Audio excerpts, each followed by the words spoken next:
Today, I will be speaking from my heart. Lahat ng sasabihin ko ngayon ay galing sa puso ko. Today, I will take accountability for everything. Nagkamali ako, and I want to say sorry for everything that I have done. It all started last June of 2024. I was in a very dark place. I was lonely. And I was getting attention from Anthony. The kind of attention that I needed. When I sensed that there was this brewing attraction between Anthony and I, nadala ako sa emotions ko. And I knew that was wrong.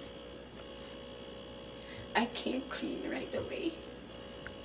I told my ex everything. And I admitted things to him. And then we broke up. It wasn't easy. It was very hard for me, too.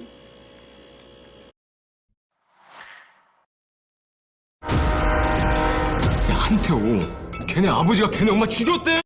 It was very hard for me, too. I announced the breakup. The reason why I became so emotional during the interview because I was holding back a truth. Yun yung totoo.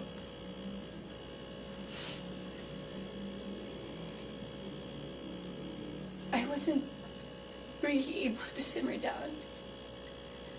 I wasn't able to reflect on what had happened.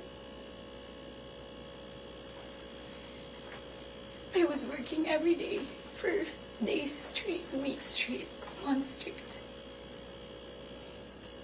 Bago nagsimula yung mga daming trabaho namin, I told Anthony that I broke up with my ex.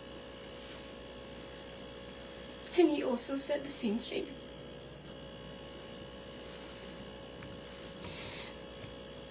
Mind you, I was in a very lonely place. I was so lonely. And I was so vulnerable at that time. Like everybody, nakaka-break lang. You would be so vulnerable. I was working every day. At sa lahat ng trabaho na yun, kasama ko si Anthony.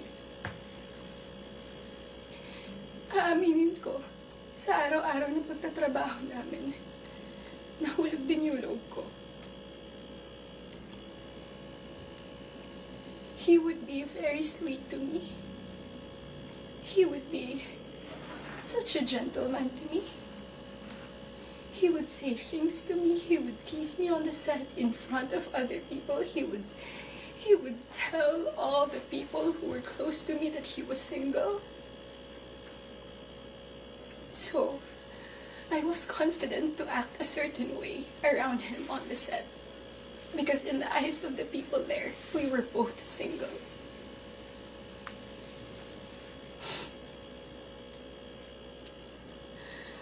Araw-araw kami nagtatrabaho and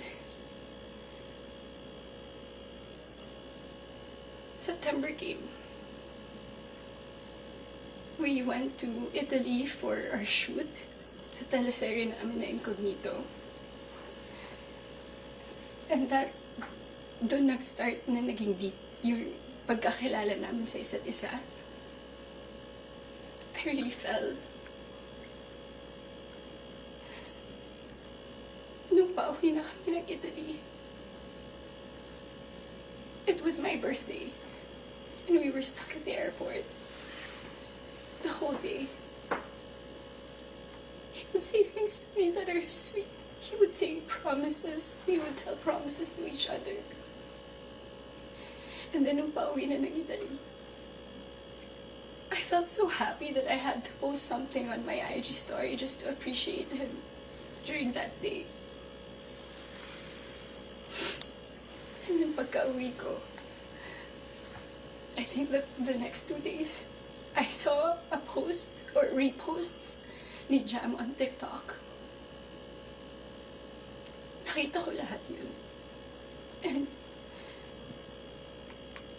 at that time, yung time frame na yun, nasa screenshots din na nangamusta ako. I said, kamusta si Jam? Nangamusta ako kay Jam. It wasn't because dahil alam ko na sila pa. Dahil alam ko na she was going through something and Anthony had to take care of her. But at that time, nagtatrabaho pa rin kami and he would still be the same way to me. I would ask him, God knows I asked him, nagkabalikan ba kayo? He said no. Do you still love her? He said no. He would say things na ako yung gusto niya and all. I really asked him so many times. And then the first wave of bashing on TikTok. Masakit yun para sa akin. I asked him, when are you gonna release a statement na wala na kayo? When? Because in the eyes of the public, you are taken. But I know that you're not. And he would be very sweet to me. When are you gonna release a statement? He would tell me he was waiting for the right moment. I didn't want to be pushy. I didn't want to aggravate things. So I waited and kept quiet. Because it wasn't my story to tell anyway. I kept quiet. October passed. We were working still every day. And then Halloween. It was the very first night we went out na medyo sweet kami sa isa't isa. The next day, Cham posted on her Instagram story. There were no names mentioned. There were no names. But people were insinuating that it was Anthony and I. So the waves of bashing came again. I asked him again, when are you gonna release a statement? God knows how many times I begged for a statement. I begged him to fix this because I was so tired of getting bashed. He said, wait, he's waiting for the right moment. Centrum Kids Multivitamin Gummies. For growing kids. Try now. For the right moment. I waited. I still kept quiet. I really wanted to speak up. But it wasn't my story and I would look really pathetic. Days went by. The press con of Incognito happened. He released a statement. To me, it was too late. Because at that time, I was slowly distancing myself from him romantically. The infatuation and the attraction died. But thank you for the statement. I thought everything was in the clear. I thought everything was gonna be okay. Ilang days nung lumipas. The screenshots. When I read it, it was 10 p.m. on a Tuesday night. When I read it, I was gutted. I was shocked. I'm truly embarrassed. Dahil nakita ng tao lahat yun without my consent. Against my will. I read the screenshots over and over and over again. Ang pinaka-na-shock ako dun, I read it. It was the perfect narrative. That there was this other woman. That there was this apologetic boyfriend. And the avoidant boyfriend towards the other woman. And the scorned woman. That's the narrative. That's her side of the story. And there's nothing wrong with that. But this this is my side. This is my side. And I've been reading those screenshots. Doon ko napagtagpi-tagpi lahat na kaya pala hindi siya makapag-release ng statement. Dahil sila pa pala this whole entire time. I didn't know. I was in the dark. I didn't know. I had no idea. God knows. Ilang beses ako nagtanong. Ilang beses ako nanghingi ng statement. Doon ko rin na-realize bakit ganun yung reactions ni Jam. Now, I get her. I get her pain. I get her wrath. I get her anger. Kaya pala ganun. Because she was clueless about everything. I was clueless about everything. We both believed kung anong mga nasabi sa akin. Maybe iba yung sinabi sa kanya. And I can attest that iba yung sinasabi sa akin. That's my side of the story. I have so many things to say.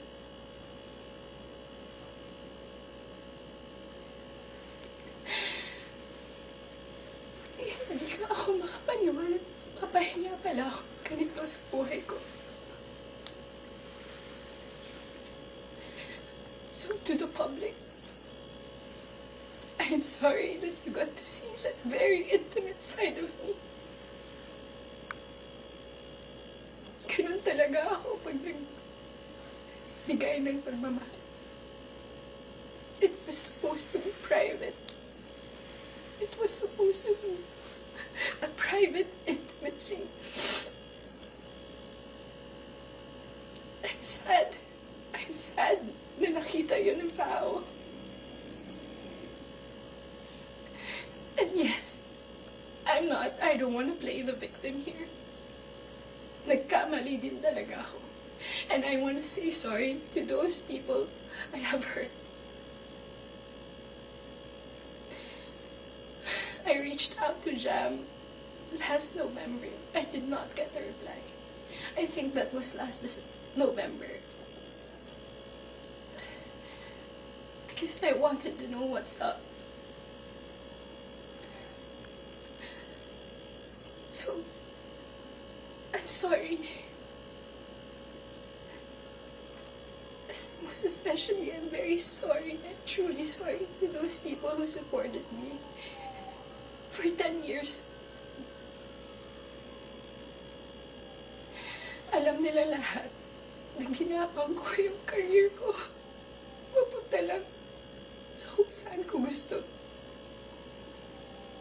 Ginawa ko lahat. Pinaghirapan ko lahat sa tulong nila. Nagagawa ko yung mga gusto. I don't know where I'm gonna go. I don't know saan ako papunta. Yung dignidad ko, hindi ko na mahanap. Whenever I go out, whenever I walk, I feel like I'm a naked woman walking. Hindi ko alam anong gagawin ko. I'm so embarrassed. And I'm sorry that you get to see that.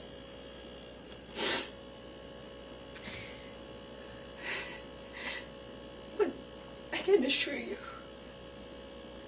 tuloy pa rin ako. Tuloy pa rin ang laban. Magtatrabaho pa rin ako kahit mahirap. Hindi pa rin namamatay yung apoy sa puso ko. I'm still looking for that little girl inside of me. It's hard to look for her now, but someday I get to find her and I will be able to hold my shadows. What you saw was not a perfect human. I'm far, far from being perfect. What you saw was a human being. I'm just a human being. That's it. I wish I have someone to speak English with every day. Hey, do you mean I wish